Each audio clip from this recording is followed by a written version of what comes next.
Hey folks, welcome back to Ken Michaels Radio.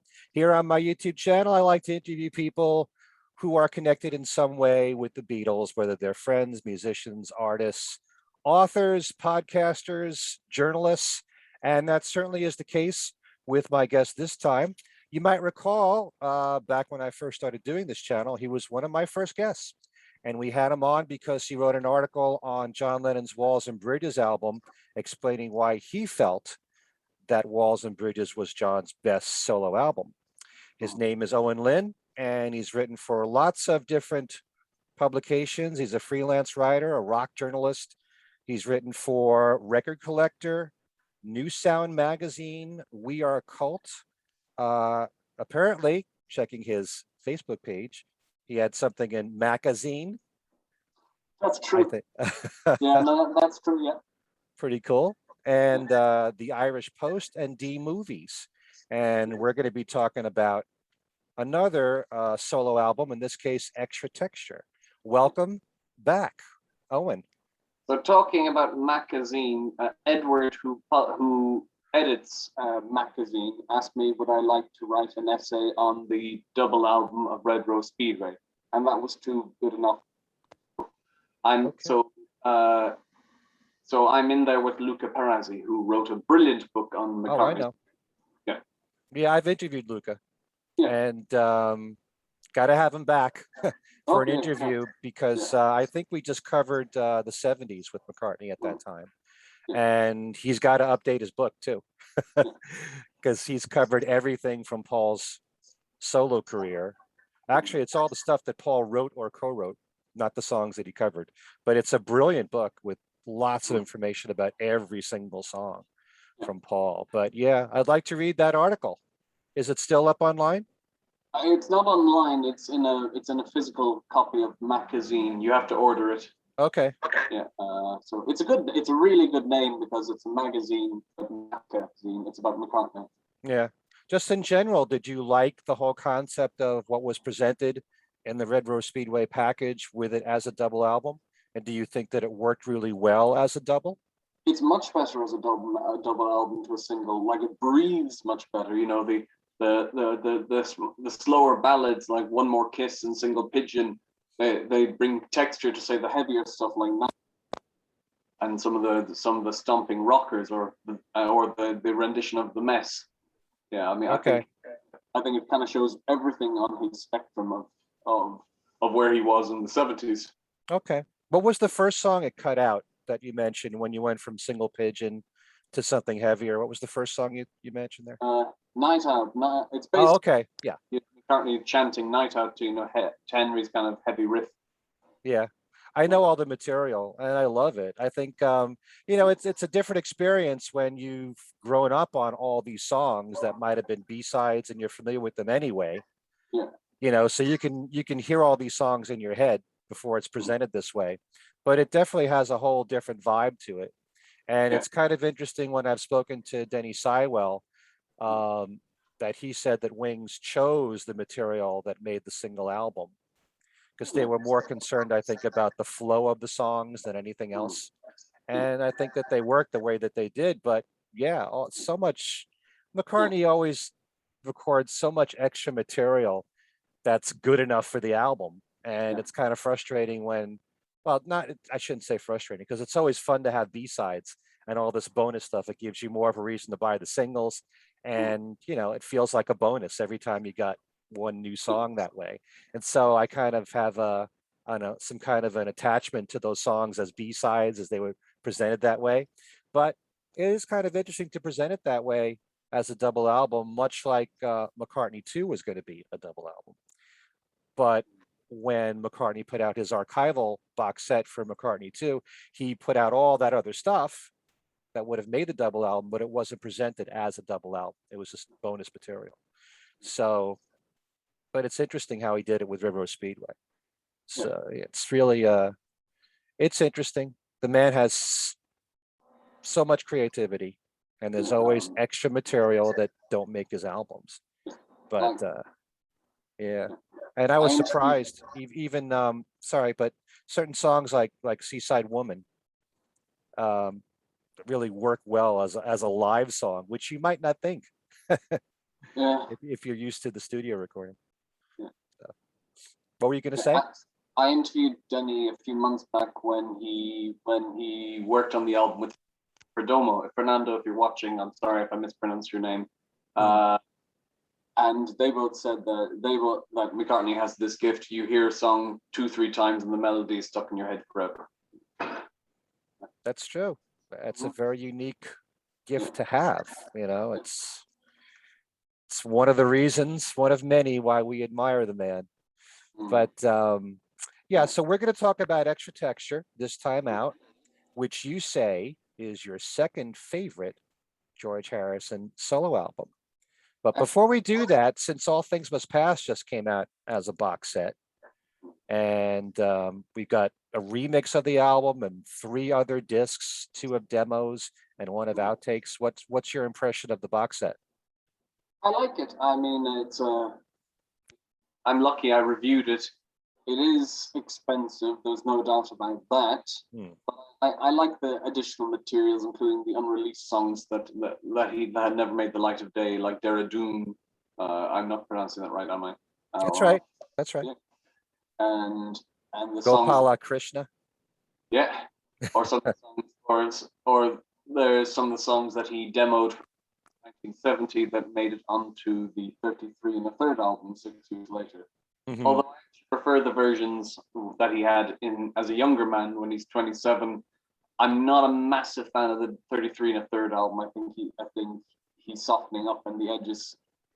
He's smoothing out the production, and I would like to have heard if he could have recorded those songs in that sort of Americana, laid back Phil Spector style in 1970, 1971. Interesting. Very interesting. I grew up on 33 and a third hearing those versions before the early versions of those songs. That's one thing that George did quite a lot in his solo career. He went back and took an unreleased song and reworked it, whether it's Woman Don't You Cry for Me, Beautiful Girl, Circles, Not Guilty, those songs. And he always seemed to have those songs in the back of his mind. In the actual booklet that comes with All Things Must Pass, there's a list of songs that he's thinking about doing for the album, and he wrote Not Guilty on there and scratched it out. So it was like a consideration at one point. Yeah, if you really watch, there's one page on that booklet where there's a list of songs early on in the booklet that comes with I have the 5-disc collection, and the Blu-ray. I don't have the Uber box set, but the booklet that comes with it does have this sheet with George's handwriting of all the songs that he's considering, and some things are scratched out, and one of them happens to be Not Guilty. So he's thinking about that. So it tells you in the back of his mind, this song is lingering, at some point he's going to do something with it. But do you like the new mix? I mean, it really makes it shows the many musicians who played on it. You can hear a lot of what Bobby Whitlock's doing, or what one of the other guitar players who was in Clapton or Harrison is doing. I could make out, say, what Pete Ham and Joey Molland were doing in the background. You can hear some extra tambourines on, say, tracks like My. Really makes the music breathe. It has not been published yet, but I wrote a review of it for Penny Black Music, which is a UK. It's a Scottish-based music magazine that's online. It'll come up in a week or two, I'd say. Okay, let me know and I will share it with everybody. That's very kind of you. But the new mix, I have to keep listening more and more, because every time I do that, I hear something I didn't hear before. But I'm certainly not in that camp of, Phil Spector and not caring for the wall of sound that he applied to the album and all the reverb, because I think it really worked for the songs that George Harrison. What's that? Brilliantly. Like, it brings so much life to it. It's just it brings vibrancy. Like, I can't imagine Awaiting on You All, which is a vibrant, bombastic piece, like on its own, with just him on the guitar. And the Pope wants 51% available mode.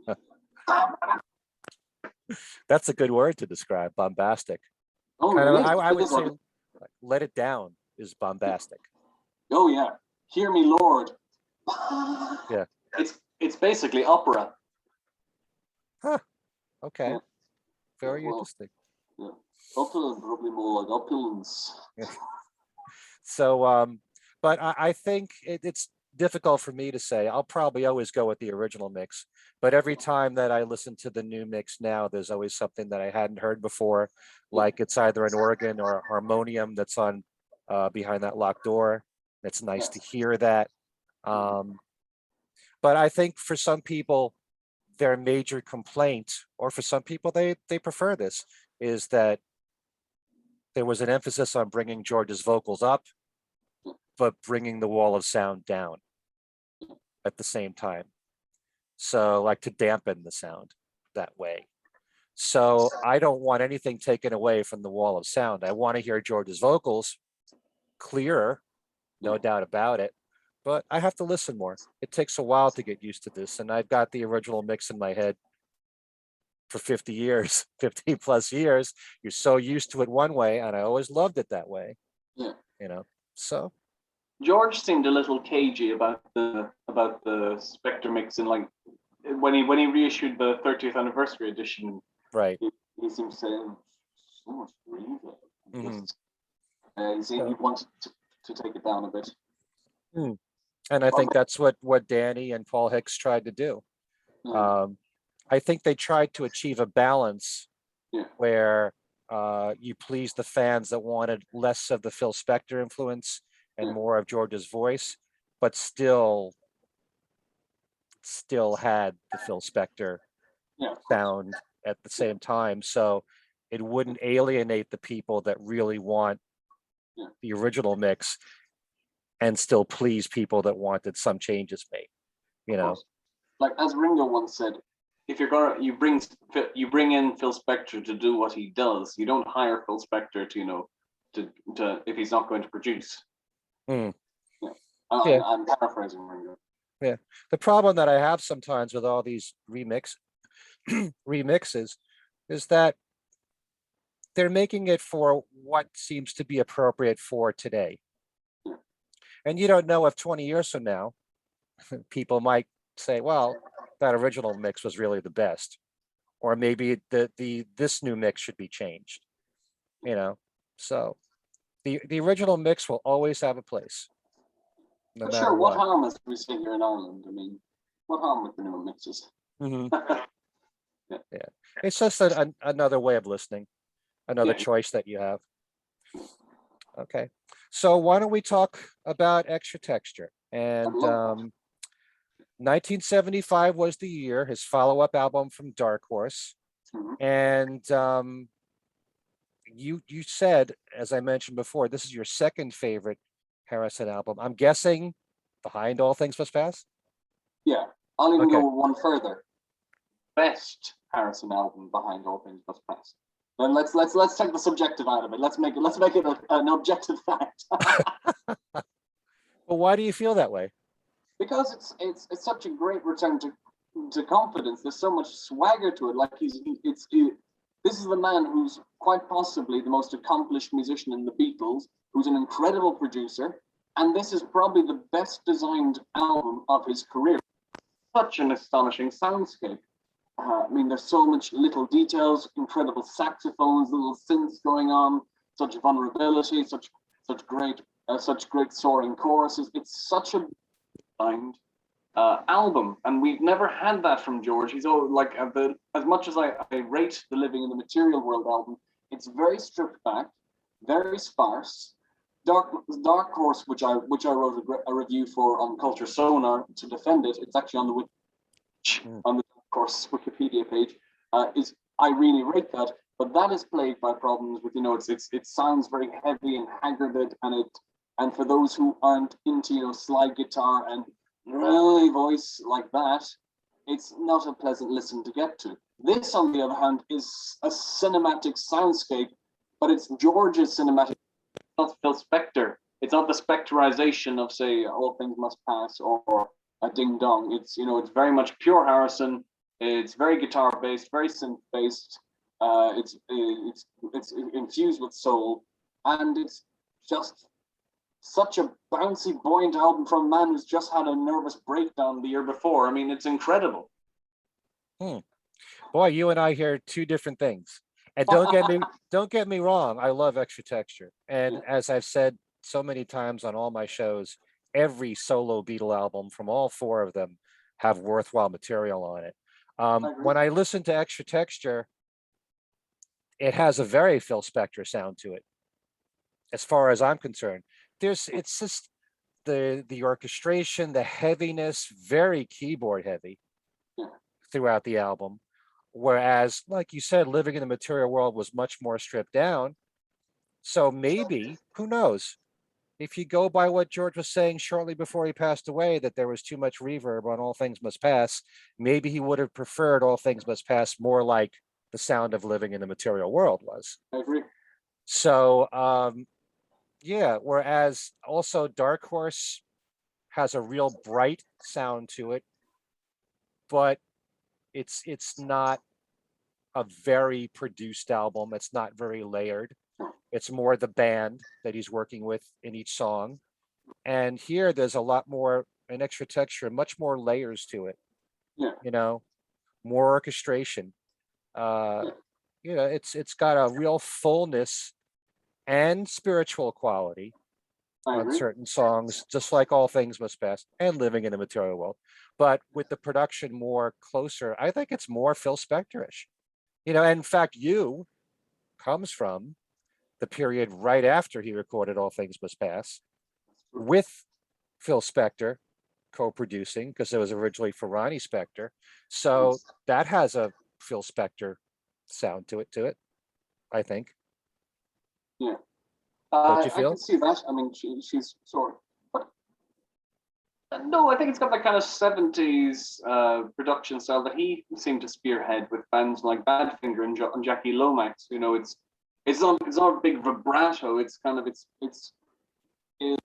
and like the saxophone was given like a free rein. It's not like what Spector would have done, which is a saxophone and towering voices and a harp in the background, and maybe an Irish dancer doing a jig in the background, because everything had to be so overblown with Spector. But no, with Harrison, everything is choppy and it's crisp. You think I'm joking? I spoke to Richard Hewson, who did the long. He imitates it. I want harps. I want more strings. I want a brass section. And Richard Hewson's like, but it's a Beatles record. Hey, I love what he did on The Long and Winding Road. I'm a big fan of that arrangement. Uh-oh. Hey, it worked. It was a #1 hit. The public responded.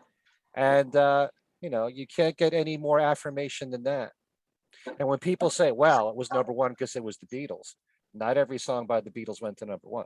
Strawberry Fields didn't, and that might be the best work. Which one? Strawberry Fields. Oh, yeah. Well, in the UK, it didn't go to #1, but Penny Lane was #1 in the US. Okay. So, yeah, that's why Penny Lane is on the one album. Strawberry Fields isn't. It's just different charts, different countries. It's fascinating to see what sells in one and what doesn't sell in another, or what's more or less successful in each. But definitely, I love all the different sounds and textures of Extra Texture. And I've very often said that if I put together any compilation of George's solo music, the Answers at the End has got to be in there. Oh yeah.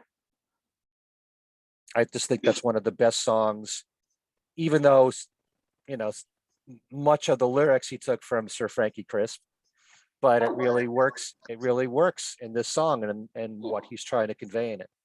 Yeah. I mean, but it's such a personal song. I mean, that's how he's rebuilding himself. You know, he's had this tremendous experience in America. His marriage is ended. He's had his personal demons. He's drinking too much, doing too much cocaine. And he comes back, and it's a sign on his garden that inspires him to write this ballad and to pick himself up. Mm-hmm. Poetry. Yeah, but I always go first for melodies Mhm. and then lyrics. And if you got really strong lyrics, that can only enhance the song. And that certainly is the case with the answers at the end and the whole arrangement and that short guitar solo at the end, which really does work very well. It's just a powerful song that builds Yeah. as the song keeps progressing. Yeah. But In a yeah, piece I wrote for We Are Cult, I called it the most detailed vocal performance of his career because it is very like powerful and soaring, and yeah, I think it's a tremendous vocal. I don't think George could never compete with John or Paul as a vocalist, but I think that is one of his standout vocals. yeah. How do you divide the line between what's a great message and very spiritual of George with being too preachy? Because Well, here he is telling people, don't be so hard on the ones that you love. mhm. It's the ones that you love, you think so little of, that kind of thing. Where is there a As line to be drawn between what's too much and mhm. what's acceptable? I think I don't think it's when it's too preachy because I think some of the spiritual values are nice, and as Olivia pointed out on several occasions, he's saying it to himself as much as to anyone else. It's when he got too religious, I think, like songs like "The Lord Loves the Lord," Uh-huh. where it's apostolizing and damning people. It is if you're he's it's as if he's damning people who don't believe in God. That's maybe where the line is. Right. Yeah, Excellent point there. yeah. Um, Going back to You, I always thought that was just a tremendous single. Such a, I don't mean I mean the I song know, I You, know.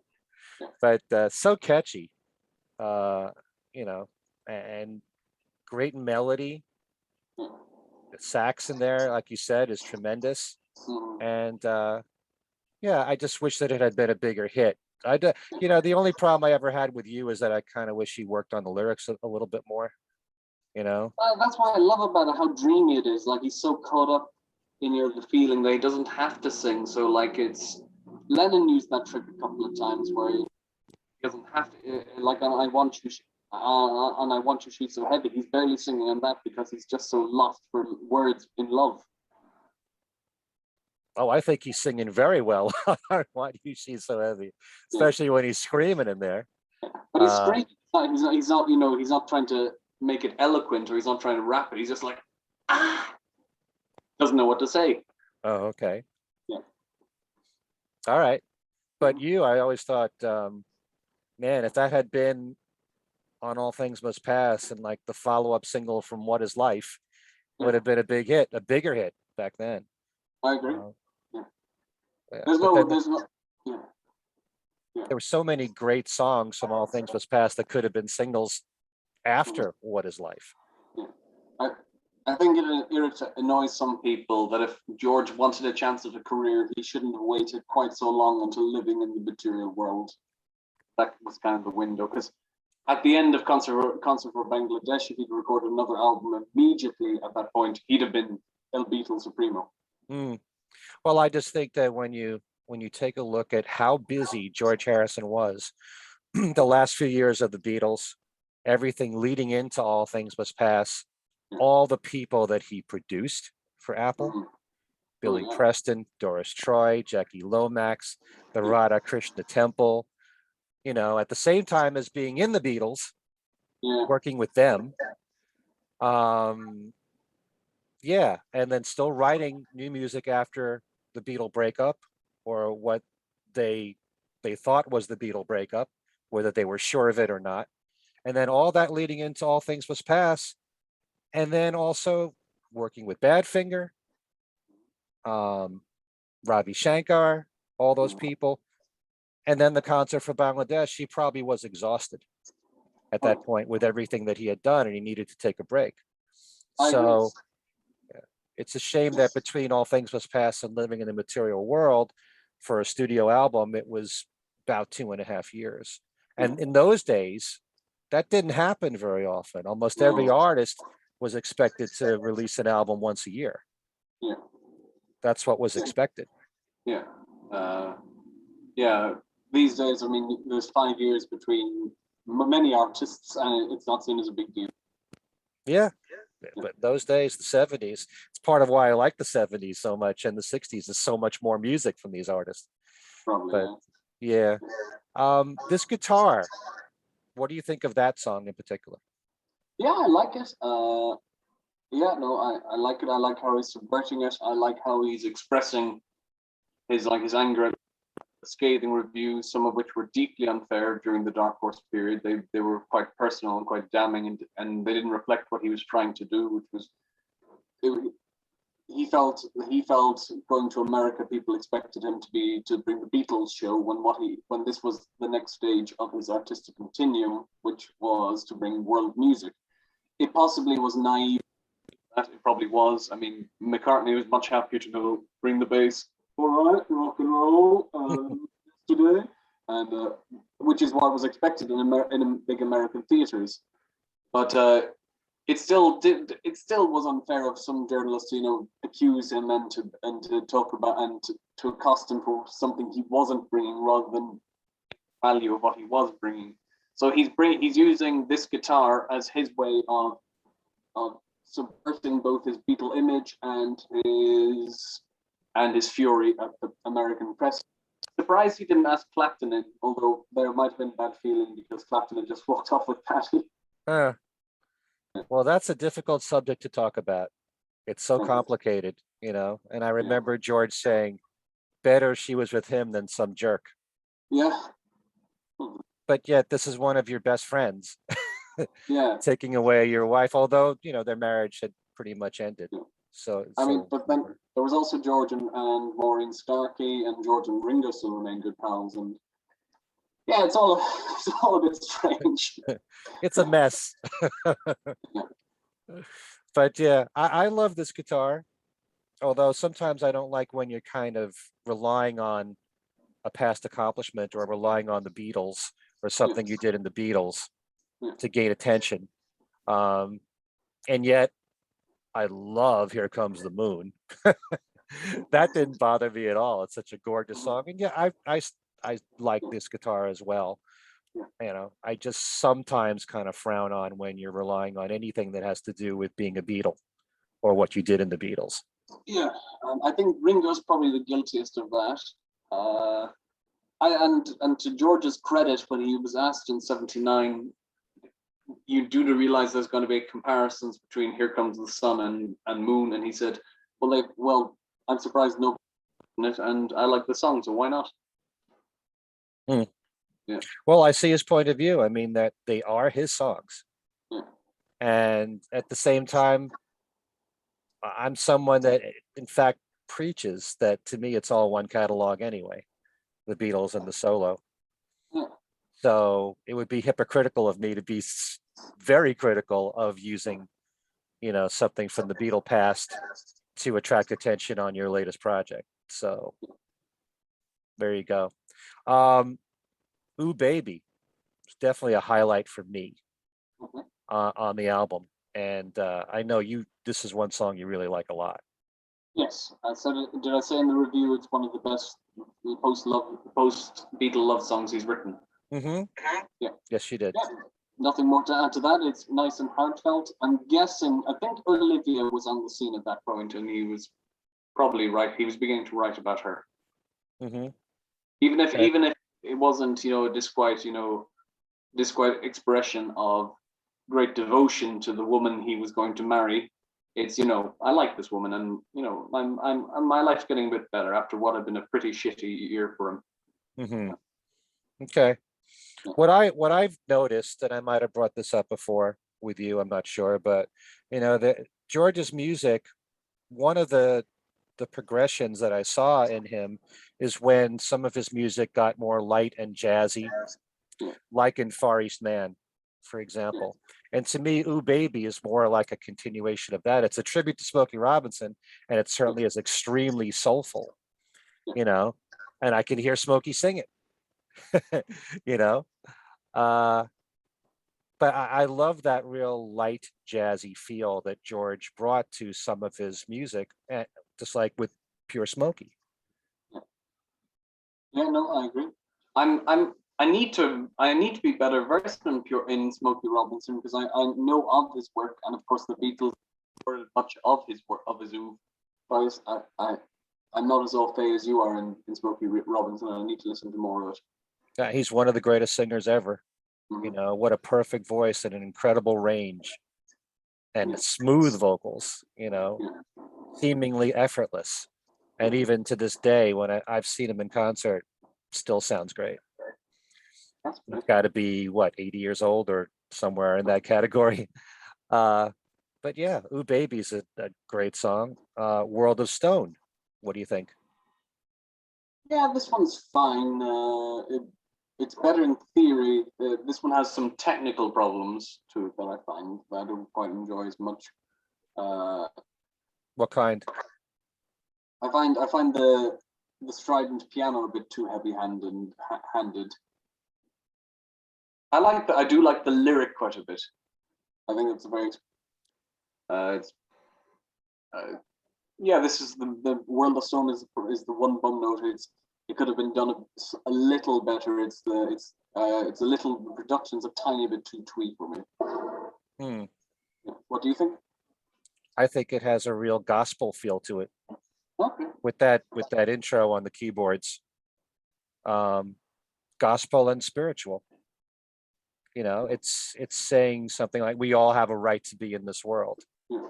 You know, and that is a powerful statement to make, Oh, for sure. a simple statement but powerful to itself. Yeah. But I love the whole arrangement of it. I think the keyboards, Mhm. let me see, because I got the album here. Oh, nice. This is my original, which is the cover is not in the best of shape, but World of Stone, who played the keyboards here? Well, Gary Wright was on organ, piano, harp, and strings was David Foster. Yeah. As usual, George always had top musicians on his Oh, yeah. albums. And for anyone that's not familiar with this album, you got Jim Keltner, Gary Wright, David Foster, Jim Horn, Leon Russell was on You. He was also on Tarda Midnight Blue, I think. Yep. Uh, Klaus Vorman, Nicky Hopkins, Mhm. great people all throughout. Well, that's the Willie thing. I mean, Weeks, Andy Denmark, yeah. Andy Newmark, I'm sorry. That's the thing about how his philosophy differed from Paul McCartney's. McCartney liked, in the 70s, it's either him or a band, so it's, 4 or 5 people, a max. Right. With George, it's, it's a convoy of musicians walking in and out, and I'll play on your album if you play on mine, and yeah. And yet both produce such great results. I know. Two completely different approaches there. I think Paul at the time was very much focused on having a band with the same people on all the songs. And that was the band you went out and played with. Yeah. And, just take a look at the concert for Bangladesh in the 74 tour. They're basically friends of George's who appeared on his albums or he appeared on theirs. So yeah, it's two, you said it perfectly, two very different approaches there. But yeah, so let's move on. Is there much to say about a little bit more of you? Not that, I mean, it's a nice return to this vibrant opener of an album. So why not? I mean, no problem. This sounds like it was all one track to begin with, Yeah. And this was a little bit more of the ending.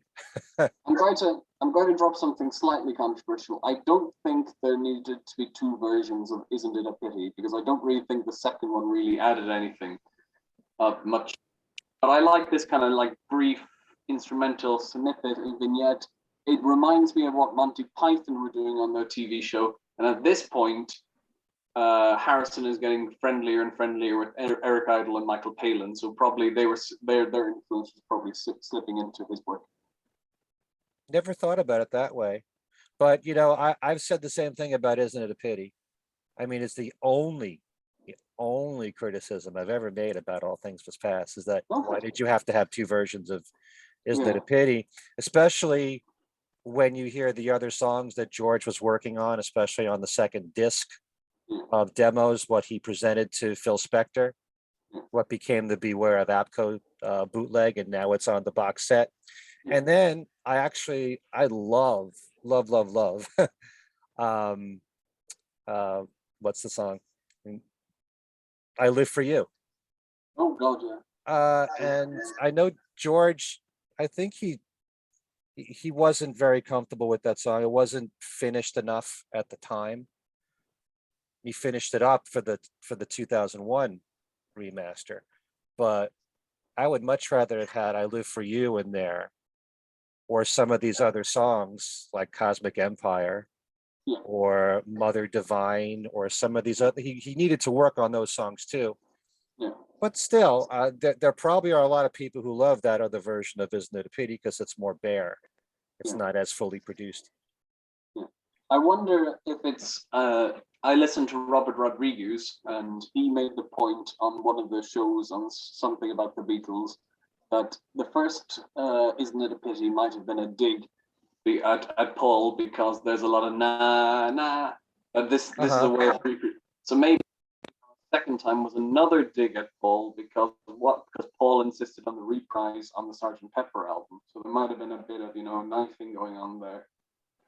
Sometimes I think people overanalyze a little bit too much. I mean, there's probably some truth in some of the things. I do believe that Run of the Mill was directed at Paul, even though if you follow what George said in I Mean Mine, it was more about, at the time at Apple, you couldn't please anybody. John wanted this and Paul wanted that, and there was a lot of fighting going on at that time. And but if you can try to understand, it's a difficult thing how complicated the relationships of the Beatles were. Sure. Why would George be necessarily so upset with Paul and not as upset with John? When he walked out on the Get Back sessions, it was from the fight he had with John. Possibly. I mean, John was more encouraging of him as a guitar player and more encouraging of him as a solo artist. Superficially, there's a recording talking, and George says, "I want to do a solo album," and John said, "Yeah, do one. Yeah, it'd be great." And John, popped around to some of the sessions, and they were hanging out, meditating, and they had a lot going on that wasn't in the band, so they could continue that friendship. I think Paul and George didn't have quite so many common interests, so it was weird to see the bad in him. Well, we all have our own philosophies about, their relationships and everything, but Paul was always there for George on all of his songs. Yeah. If it required him to be on the song, he was there. There are some songs that John wasn't on. I agree. So it's a complicated. Stephen Cockcroft from Nothing Is Real. He's a massive George guy. He said that he thinks George eventually figured out that he would be there for John, but John wasn't going to be there for him, and that's probably the reason why they didn't speak from like 75 onwards. Well, we can all come up with our own ideas in our head, the psychological studies of the Beatles, and I don't know how accurate. Everybody reads a lot of what's happened in Beatle history, and they come up with their own conclusions, and they may not be totally accurate because relationships are very complicated. And you've got four very different people in the Beatles who were amazing working together creatively, and at the same time very different as people in their own ways. And they were also growing apart musically too at the same time. So there's no way that you could say, well, John was this and Paul was that. It's far more complicated than that. Any relationship with two people that you've known for a long time can be complicated. And here you got four people and how they all bounce off each other. There's a lot of different dynamics in play. I agree. So, I mean, the one criticism I have of the Peter Doggett "You Never Give Me Your Money" book is on the concert for Bangladesh. Pretty damning about John and Paul for declining it, saying how could they, decline performing for starving children. It's a beautiful book. And it's a wonderfully researched. But I do find that quite mean. I mean, the following year, John and Paul wrote songs about Ireland and why that there was still an occupied, that six of the country count occupied. Right. Where was George's song for Ireland when he had the closest connection to Ireland? I mean, why we can damn people we could damn any of the Beatles according to our own philosophies. I'm slightly disappointed that George didn't, make a comment about Ireland when he was the one who had cousins over in Ireland, and he didn't seem that Britain still had. That's an excellent point right there. Mhm. And who's to say what was going on? I think Paul felt very uncomfortable showing any support for the other Beatles at that time, for the struggles that he had with Alan Klein being their manager and all of that, and having to sue the Beatles. And it probably wouldn't have felt right at that moment in time. Exactly. Yeah, I agree. Yeah. But I'm also of the opinion that at any given time in their lives, if one of them really needed another one, they'd be there for each other. Mhm. We may not know that because so much goes on privately that we don't know about. But they all four loved each other, and they would have been there for each other, in any kind of emergency, anytime they needed each other. But there's so much the public doesn't know and probably will never know. Exactly. It's none of our business to know. Yeah, that's true. And I'm quite comfortable with that. I don't have to know everything. I will applaud George. I read in the Tom Doyle, he sent Paul a telegram when Paul was in prison in Japan in the Right. 1980s. So I mean, like small moments like that, they were there for each other. And Yeah. There was one TV show that George was on when he was promoting Cloud9 in England, and for some reason the subject of Paul came up and being critical of Paul, and George said that he loves Paul on camera, despite all the problems that they've had, he would say that. Exactly. And he would also be the first one to knock Paul for some reason. Yeah. Take the mickey out of him. So, they all loved each other. There's no doubt about that. I think George, I'm not in no way psychologically. I'm in no way qualified to make this psychological analysis. But George strikes me as the most extreme Beatle. Like as we said, he'd spend weeks meditating in Friars Park, and then it's months snorting with on tour and rampant women, and there were a lot of extremes with George. The other beat, like when Paul married Linda, his life seemed to settle down somewhat.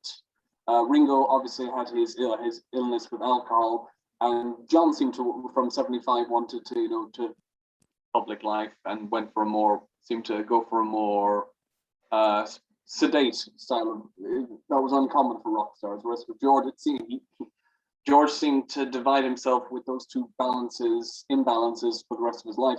Mm-hmm. Yeah, which is not a criticism on my part. Well, to me, one of the greatest things you could say about all four of them is that they did what they wanted to do. Mm-hmm. They were honest that way. Just like, I'm sure that to some people, for John to be away for 5 years from the music industry, how could you do such a thing? Yeah. I don't remember there being I don't recall any other major figure doing something like that. And then what a lot of people may not realize is that with George, well, he took 5 years off in between Gontrapo and Cloud9, although he was involved with films, he did the Carl Perkins special and stuff like that. But as far as putting out his own solo albums, he waited 5 years. And then after Cloud9, while he had the Traveling Wilburys and he had the tour of Japan with Eric Clapton, he never released another solo album while he was alive. I agree, yeah. That's 14 years. I mean, he was working on Brainwash towards the end, but that is a statement to itself. Yeah. They did what was right for them. And Bravo. That's the way that I would want it to be. Yeah. People say, why did Paul release so much music? Because he wanted to release all that music. Yeah. He wasn't doing it for anyone else. Well, I'm sure that sales and success matter a lot to Paul, but still, he wouldn't be making all the music that he does if he didn't love it. Yeah. Everything about the four of them has been honest. They only did what they felt like doing. And John waited 5 years when he felt it was right to come back. And of course, we know what a crime it was, how his life was taken away from us. We'll never know all the gifts he would have given us in all these years, all the amazing music, and what direction his music would have went in. And if John had lived all these years, how would that have affected George?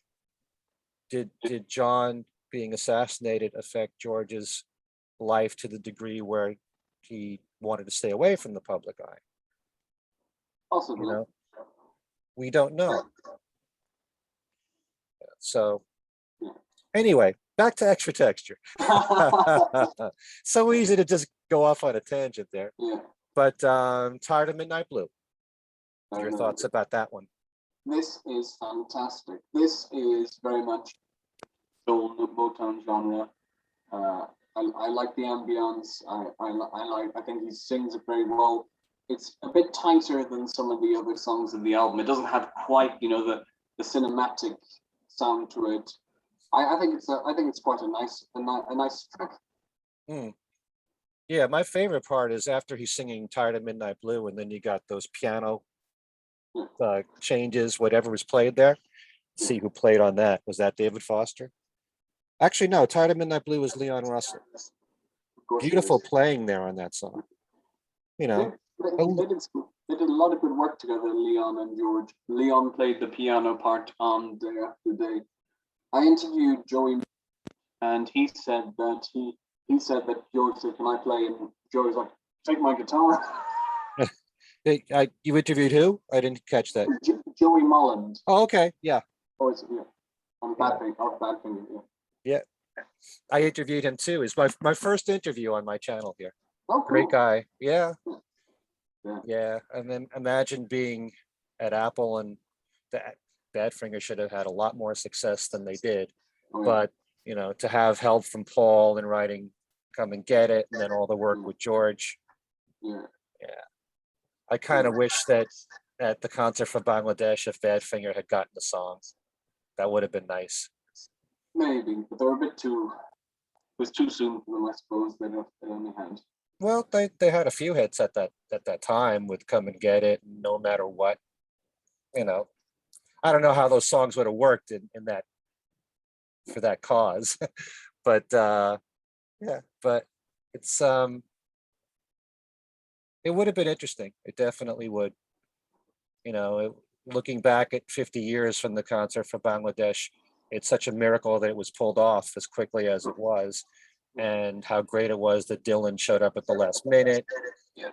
I wish that Eric Clapton had gotten the song, but he wasn't in the best condition then to do that. But when you think about the fact that Eric's there on stage, it's pretty remarkable. It is remarkable that he didn't get to do one of his songs.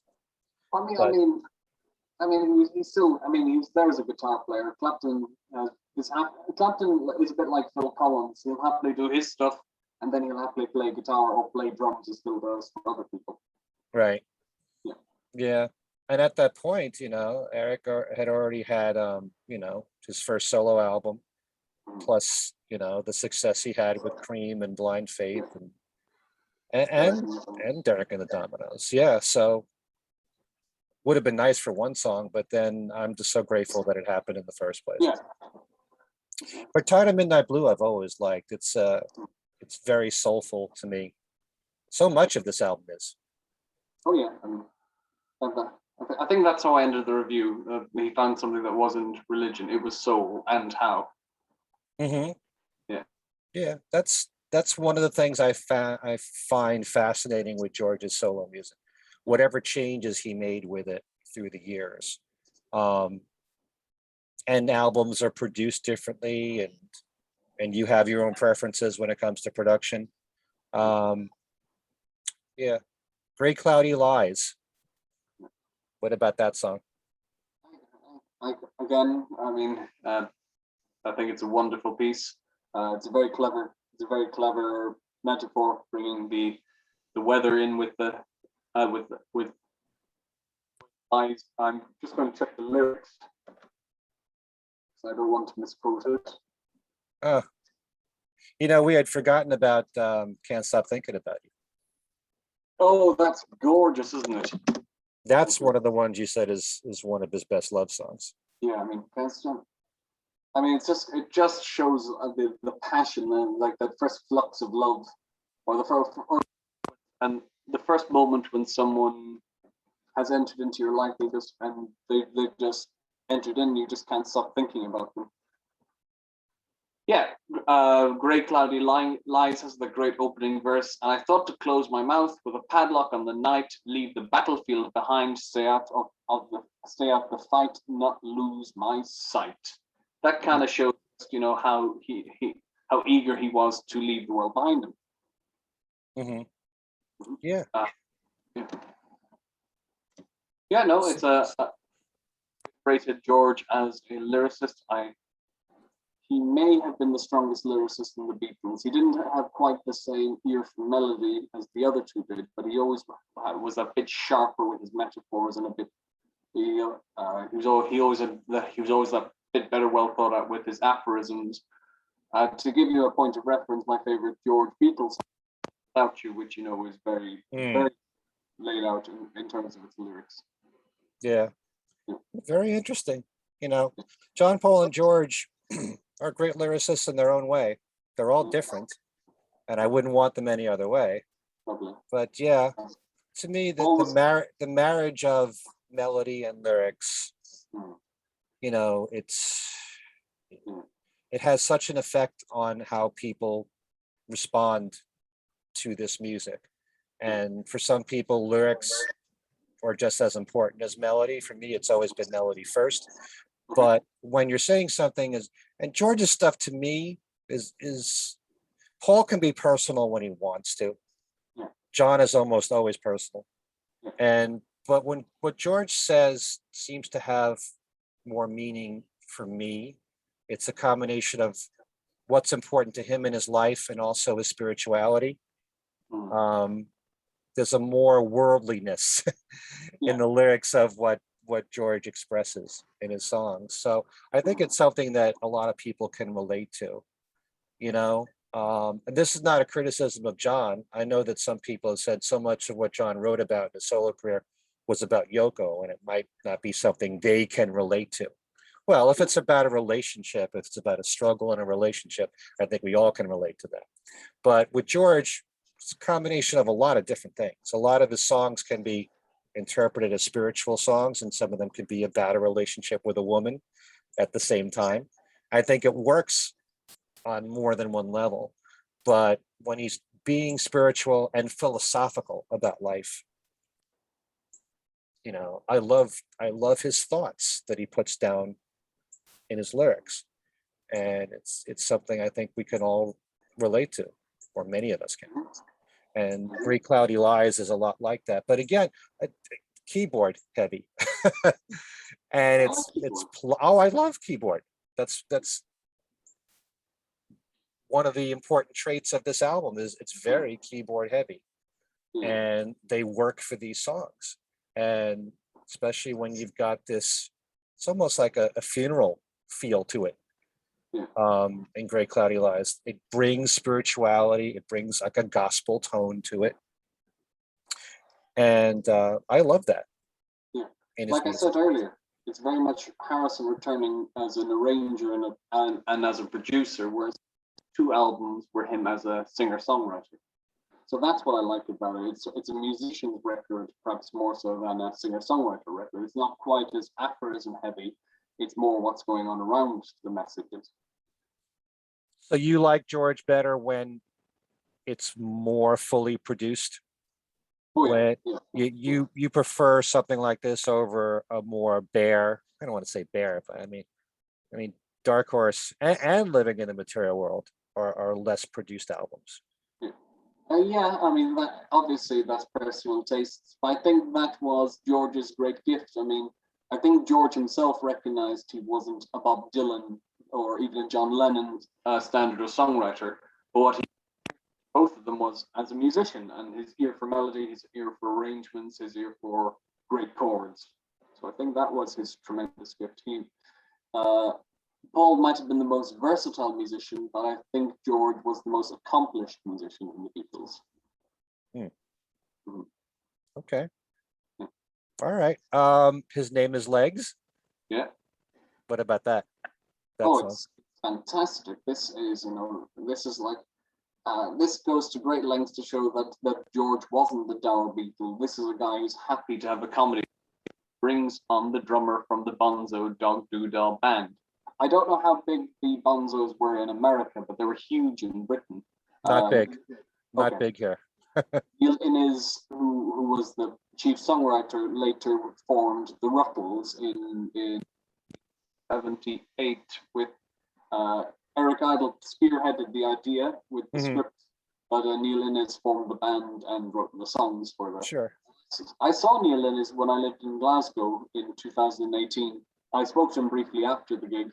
I knew he was a really nice guy, and very sadly, 18 months later, he died. I know. I interviewed Neil. Oh. In fact, that interview is on my website, strictly audio, and he was hysterical. Yeah. Told the whole story of the Ruddles. We talked about the Bonzos, and what a sense of humor.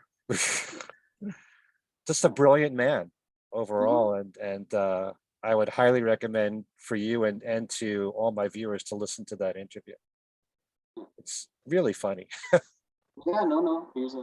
I mean, the Bonzos were a very, very funny band. They pop up very briefly in Magical Mystery Tour, and Yep. Paul produced one of their songs, "I'm the Urban Spaceman," which is this nice and jaunty toe-tapping vignette that Neil Innes sings. Yeah, that was a top 10 hit in the UK. Yeah, I'm the Urban Spaceman, and they did Death Cab for Cutie. Yeah, was the song they did in Magical Mystery Tour, which inspired the band of the same name. very nice. And Neil Innes is now recognized as the seventh member of Monty Python because he did a lot of writing and he's one of. I think he's the only person who wasn't a Python who's credited as a writer. Shows. Right, he deserves it, I think. Yeah, and all the songs he did in the Ruddles were tremendous. Outstanding. Yeah. I did ask him because I do think that it's an extraordinary talent to write a song that is in the vein of a particular Beatles song, and you're almost ripping it off, but not totally. How do you do that? It's how do you get away with it? Like Get Up and Go and Get Back are almost the same song, and you said it's not that difficult. I guess you just have to add some little twist to it just to make it somewhat different. They had to drop Get Up and Go from the original pressings because apparently John Lennon that you're getting a little too close on that one, but the rest of it is fine. Yeah, I heard that too. Yeah. Huh. But His Name is Legs is a song that I just have a little problem with. I mean, I love George's sense of humor. No, not really. I think mainly because his voice isn't mixed up well enough. It's kind of buried, I think. But the lyrics are very funny. Everything is dinky do and everything you do. I like it. It's more of a sort of a novelty-esque song for me. Do you feel that way? Yeah, I do. It's a novelty song, but there's nothing wrong with it. I quite enjoy now. I mean, Yellow Submarine, which is like Ringo's signature hit, is a novel. Yeah. No, I quite enjoy. I think it also helps. It also comes after, especially after Dark Horse, which is considered a very dour album because it's very serious in its outlook. It's quite dark in its outlook. There's not a lot of levity, barring say the Harry's on Tour instrumental. I mean, even there's a little bit of bitterness about his wife, Clapton, even if it is said in a bit of a jokey way. I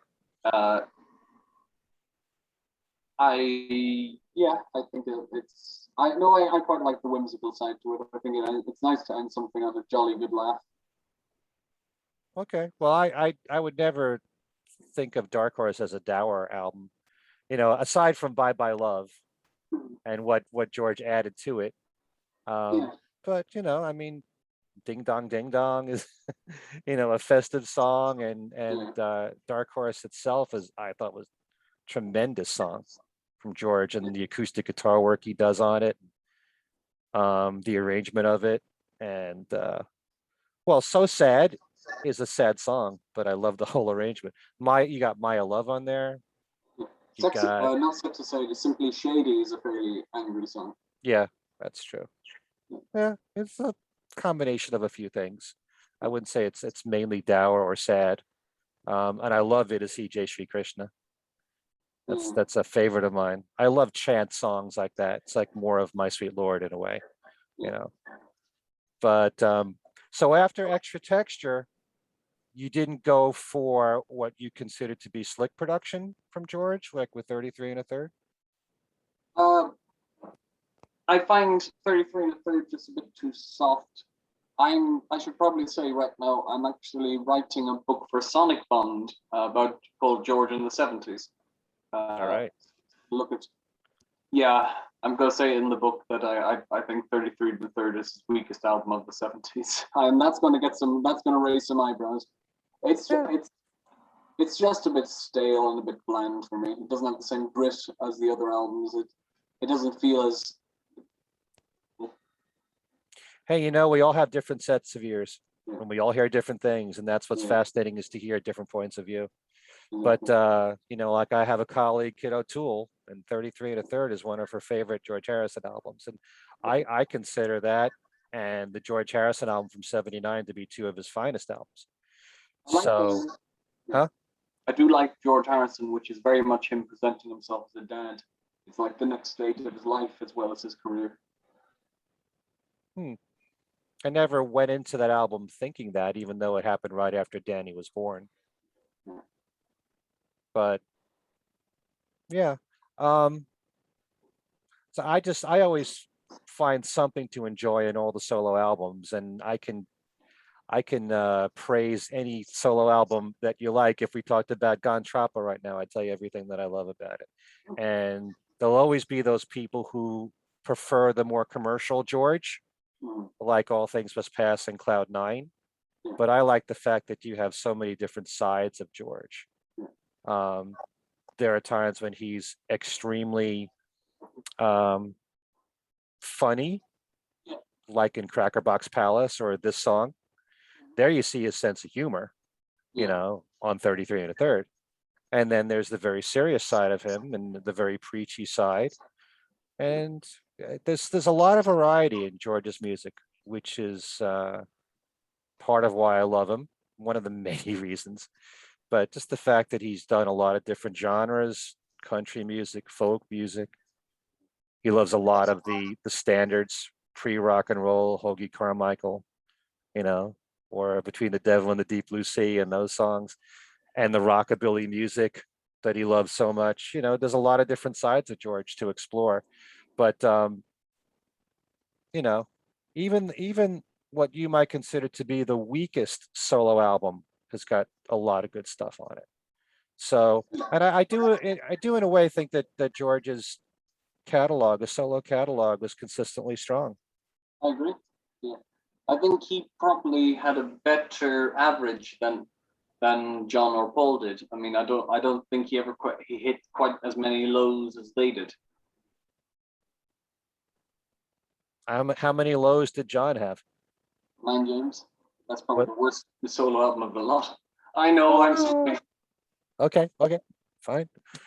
I respect your opinion. I don't agree with it. Okay. But yeah, what don't you like about Mind Games? It's besides the stunning title track, the rest I just find bland, directionless. The Free the People song, I think, is. I think that's just a harpoon. I don't know why Richard Ashcroft, covered this, sort of nursery rhyme of a song that isn't as clever as it. Got this harpoon guitar riff that gets very annoying. It's almost like If Not For You, that riff. No, If Not For You is more what? Much more sincere. Okay. Yeah. But it's Bring On the Lucy, Free the People is like part of his slogan rock, just like Power to the People was, and Give Peace a Chance. But no, I think Mind Games, song per song, really solid all the way throughout. And when it comes to love songs, you can't get much better than Out the Blue and I Know I Know. Um, while I love Jealous Guy and Oh My Love and Love, but no, Mind Games is really strong all the way through. Maybe you should re-examine that album. But yeah, I do like Out the Blue, but I really don't like that song where he's talking about I'm the fish and you're the sea with all those Yeah, lazy metaphors. The name of that song again? One Day at a Time. One day at a time. Yeah, yeah, going with a cliche and then leading with a load of other cliches to describe, opposites attraction. Yeah, not my, you know. Okay, I love it. I love that That's song. fun. Meat City is a tremendous rocker. That's one. If he had lived, I wish he would have done that live. Meat City, killer song. You Are Here is beautiful. Intuition, man, I hear that as a single. Very catchy. Kind of has that little circus atmosphere in it in the solo. Reminds me of Being for the Benefit of Mr. Kite in that regard. There's a lot all through. And Mind Games itself, the title track, is one of the best songs of his solo career to me. I agree. It's an astonishing song. As you said, even Yeah. like the Slicer albums still have a lot of worthwhile material. I mean, I don't rate Press to Play as much as you do. I don't like the production, but it still has Footprints, which is one of the most beautiful Paul has ever written. I think Eric Stewart is very proud of that song. As he should be. Yeah. And I really wish that Paul had continued writing with Eric. Yeah. I think they did phenomenal work together. I mean, Tough on a Tightrope is one of my favorite songs. Stunning. Yeah. Absolutely amazing, that song. Oh, outstanding. Yeah. Okay. So you just said that you're working on a book of George Harrison solo music of the 70s. Is there any projected release date for that? Oh, I know. I'm still working on it. I've got 2 more months to finish it off before I send it to the publishers. They're the people who did the U2 book. Right. They may have started. They may already have advertised it already. So it's fine for me to talk about it. I'm not going to go into what's in the book, but I can say that I'm working on it. Yeah. How come it's just the 70s and not his later stuff? Because it's part of the series. They always go for a decade, and it starts off with the breakaway of the Beatles, and that ends with him starting a film company. So, I mean, that is just such a vibrant, and in between he has all these great musics, and he's also got the Dark Horse period, which is probably the lousiest period of his life, and he gets through that, which I don't like. I mean, he goes from such a downward slope and records a beautiful album as Extra Texture, and I think that's just incredible. Well, I like the way you look at it all, where as far as bouncing back from 1974. I feel very lucky that I got to see George in 74 live. The only Beatle I never saw live was John. And had I not gone in 74, I didn't go to Japan to see him with Eric Clapton. But I feel very lucky that I went to the 74 tour. And it was sort of a disappointment for me, only because I didn't hear George's vocals too much in the mix. And it seemed like Billy Preston was really the life of the party at the show. But the band, I thought, sounded great. I know George got a lot of heat for changing the words to In My Life. In My Life, I Love God More.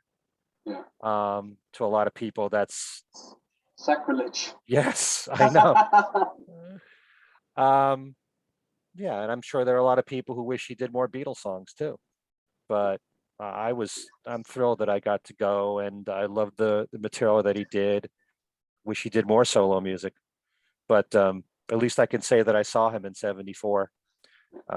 Still, I'm very glad that I went, and I don't know if he ever recovered from that tour, because I don't remember who told me, but he didn't apparently like the tour of Japan too much. And the reason why I didn't go to Japan was because I'd always heard that was going to be a warm up from coming to the US. And I was kind of hoping, like a lot of fans were, that he was going to do that. So, but at least I saw him in '74. Of course, yeah. Yeah, no, it's people are often surprised when I say Paul fan, but I've never actually been to one of his gigs. To Paul's? Yeah, I've never been to a Paul McCartney gig. Oh, wow. I know, yeah. I came very close years ago when I was teaching in Madrid, and I don't know, I just didn't fancy being in a stadium of people like singing along to Hey Jude. I know that's really, and and having sat through 18 months of COVID, I would go to any stadium gig now, whoever was playing, and I would, if Paul ever does another tour, I will be there. Well, you should, because no matter what, he gives you his all. And he performs anywhere from 2.5 to 3 hours in concert. You can't ask for more than that. There's a lot of talk about how his voice is not what it once was. And I agree. I think that, in recent years it's shown, but he still can make it through 3 hours of a concert practically. And there are times when he'll struggle, but would you rather have that or not have him ever tour again? There are so many people in this world who have never seen him live like you have, who would love to have that chance. And, we're not going to live forever. And the fact that he's almost 80 already, and God bless Ringo for continuing to tour, and he's going to tour again. So you don't take this stuff for granted. Don't ever say, I'll catch you around next time. I know. What I did get, a thrill of mine when I was 21 was a UK, it was either Uncut or Q, said, send in your questions for Ringo. So I emailed in saying, what was it like working with Peter Sellers? And they published it. Well, that's the kind of question I think Ringo would welcome. Yeah. It's not a common question, it's not a Beatle question. It's something a little bit different. So, yeah. Imagine my delight when I'm like, I picked it up months later in Madrid. In fact, now months later, a year later, I'm like, yeah. I know. So you're a little part of history there. Oh, thank you. Yes, I mean it's actually, you can find it online, and and then Ringo was like, oh, Peter was great. We ate fish and chips on his yacht, and so, yeah. I've had the honor of interviewing Ringo 3 times. Wow. So yeah, one of them's on my website when he released Postcards from Paradise in 2015. And I interviewed him in the middle of one of his concerts in New Jersey in 1992 in August. And it was like, in the middle of his shows back then, there'd be individual members that would do a solo spot. So he would leave the stage, and just about the whole band would leave the stage. And there'd be one musician or maybe one accompanied by another. So he would have anywhere from 5 to 10 minutes, maybe 15 minutes when he wasn't on stage.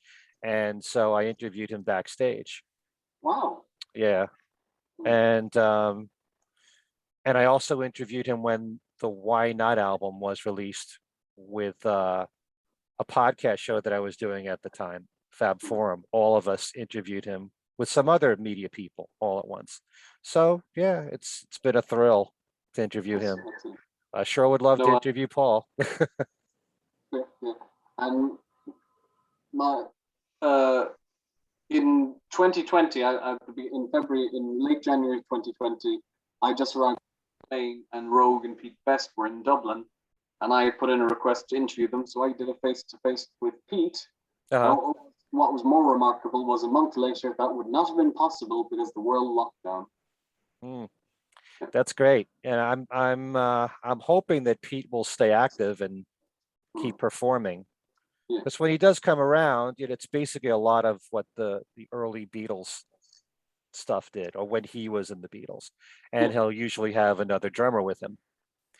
But that's just cool to see him, just to know, these guys are all 80 in that category now. So anything that they do is a blessing. Exactly. Yeah.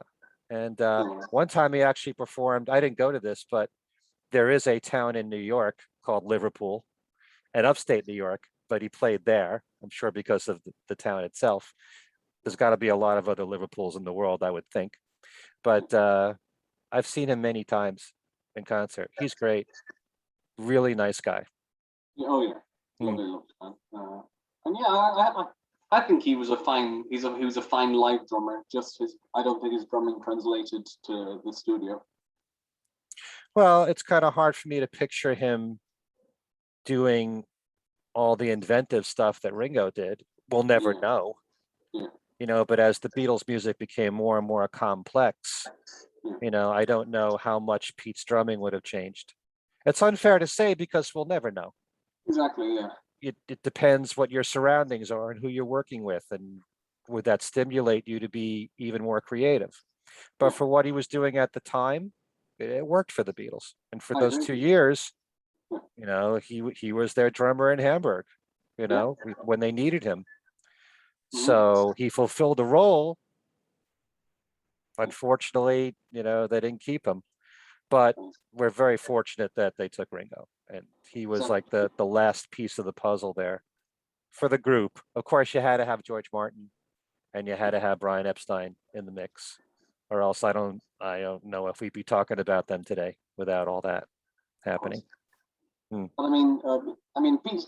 I mean, if Pete had played for any other band in Liverpool, barring the Beatles, no one would know who he is. So he's also lucky to have that connection. He can still go out and do his thing because of the Beatles. That's very true. Even the other Liverpool bands that became famous, not everybody knows all the musicians' names. Yeah. I mean, Frankie Goes to Hollywood were one of the biggest bands of. I can't name the drummer in that band, but I can name the former drummer of the Beatles. Right. Yeah. That's true. But if Pete went from the Beatles to Jerry and the Pacemakers or Billy J. Kramer, people would still know he was an ex-Beatle. Exactly. So he'll always be identified with that. And Yeah. I'm sure always proud of it too. Yeah, of course. I mean, that's just the Beatle Island. I mean, Richard Lester, despite all his great work before and after the Beatles, when he dies, it'll be a hard day's night director has passed. Right. Yeah. I know. Anyway, Owen, this has been fantastic talking about extra texture and everything else. It's never just one thing, is it? Yeah. There's always extra texture to extra texture. That's very good. Very good. So, and anytime you want to come back, let me know. There's no shortage of topics here. Anytime at all. Oh, very clever. Anyway, thanks so much for joining me, Owen. Thanks to all Thank of you you. for watching. If you haven't done so already, please subscribe to my channel, and we'll see you next time.